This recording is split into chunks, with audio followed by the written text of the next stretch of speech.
Fictional detective Sherlock Holmes के बारे में भला कौन नहीं जानता, लेकिन क्या आपको पता है कि उसी विक्टोरियन एरा में और भी ऐसे कई फिक्शनल डिटेक्टिव्स के बारे में बात की गई और लिखा भी गया उन पर, जिनके बारे में दुनिया इतना ज्यादा नहीं जानती जितना कि शर्लॉक होम्स के मुतालिक। तो आइए इन डिटेक्टिव्स के हवाले से ही बात करते हैं। नंबर 1, 1897 में अ प्रिंस ऑफ स्विंडलर्स गाय बूथबे की 6 शॉर्ट क्राइम स्टोरीज पर मुश्तमिल कलेक्शन सामने आई। ये बहुत प्यारी सी स्टोरीज और बहुत मिस्टीरियस और सस्पेंसफुल बेस्ड थी एक डिटेक्टिव पर जिसका नाम था क्लेमो। बिलाशुबा वो अपने दौर का बहुत ही जाना माना फिक्शनल डिटेक्टिव था और लंदन में उसके बारे में काफी बात की जाती थी। वो अपना डिटेक्टिव वर्क किया करता था पार्क लेन मैंशन से। उसके पास सभी तरह के बहुत ही अमीर और एलीट लोग आते थे।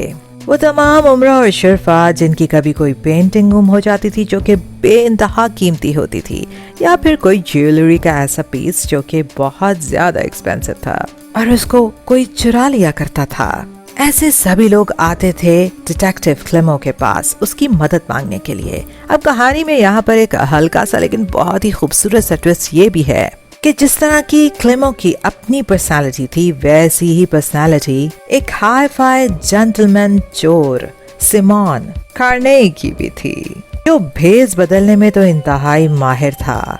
उसी के साथ ही आंख मचोली खेलते हुए बनाई गई हैं ये 6 स्टोरीज जो कि इंतहाई सस्पेंसफुल हैं और हर एक के बीच में डिटेक्टिव क्लेमो अपने जासूसी के स्किल से किसी भी मिस्ट्री को सॉल्व करने की या फिर उस चोर को पकड़ने की कोशिश कर रहा है।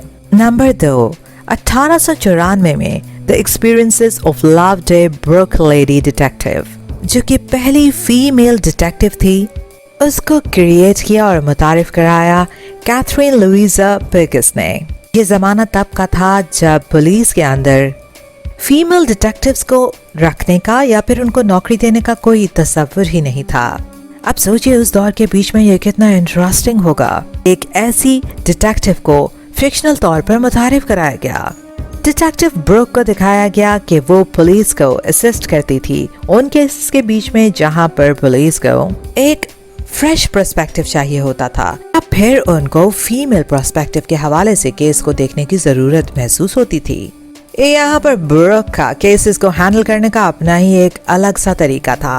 वो गॉसिप के जरिए से और जिन घरों में कोई भी वारदात हो जाया करती थी वहाँ के नौकरों के एतबार को जीतकर उनसे बात आसानी से निकलवा लिया करती थी और इसी तरीके से जिस मुजरिम को रॉन्गली सस्पेक्ट किया जा रहा होता था वो उसे बेकसूर साबित कर देती थी और असल मुजरिम को पकड़वा देती थी। नंबर 3, 1899 में सामने आई ghost being the experiences of Flaxman Low. इन डिटेक्टिव्स के बारे में सबसे पहले पियर्सन मैगजीन ने लिखा और उन्होंने इसको टाइटल दिया रियल घोस्ट स्टोरीज। अब ये वही जमाना था जहाँ पर शर्लॉक होम्स ये प्रूव करते थे कि साइंटिफिक तरीका ही असल तरीका है और यहाँ पर इन स्टोरीज के बीच में एक सुपरनैचुरल एलिमेंट था, वो भी लोगों को बहुत मजे का लग रहा था। इन स्टोरीज को लिखा था केट ओब्रायन प्रिचर्ड और हैस्केथ प्रिचर्ड ने। 12 कहानियां थी इसमें और इसमें फीचर किया गया फ्लेक्समैन लॉ को।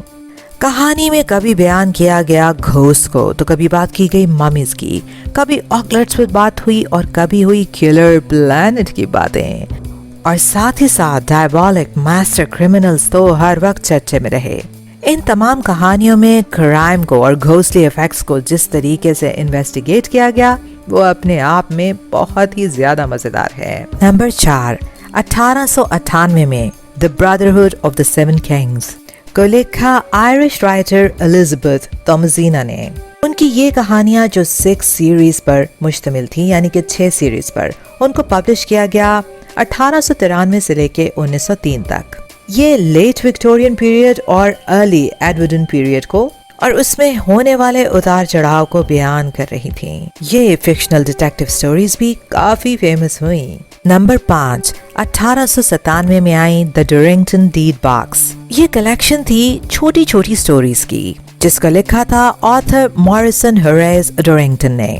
इसमें उन्होंने एक प्राइवेट डिटेक्टिव को मुतारिफ कराया जो अपने आप में एक मिसाल इसलिए था क्योंकि वो क्रिमिनल माइंड भी रखता था, लिहाजा वो क्राइम की पल्स भी पहचानता था और साथ ही साथ उसका अपना डिटेक्टिव बिजनेस भी काफी पावरफुल था। वो एक किस्म का सुपर हीरो था जो अमीरों से छीनता था, उनसे स्टील करता था और गरीबों की मदद किया करता था। लेकिन हाँ, जिन अमीरों को वो ये समझता था कि उन्होंने ऐसे क्राइम्स किए हैं जिसकी वजह से ह्यूमन रेस को नुकसान पहुंचा, तो वो उनको पनिश भी करता था। ग्रीड, क्राइम और ह्यूमन नेचर पर ये डिटेक्टिव सीरीज जो थी तो छोटी छोटी कहानियां लेकिन फेमस खूब हुई। तो अगर आपने भी शर्लक होम्स की सारी मिस्ट्रीज को पढ़ लिया है तो ये 5 विक्टोरियन डिटेक्टिव स्टोरीज तो आपको पढ़नी ही चाहिए। बहुत मजा आएगा पढ़ के। सो एंजॉय कीजिए इन पीरियडिकल ट्रायर्स को और अपने इस खजाने में जो कि है मिस्ट्री ट्रोव, एक और जेम का इजाफा कर लीजिए।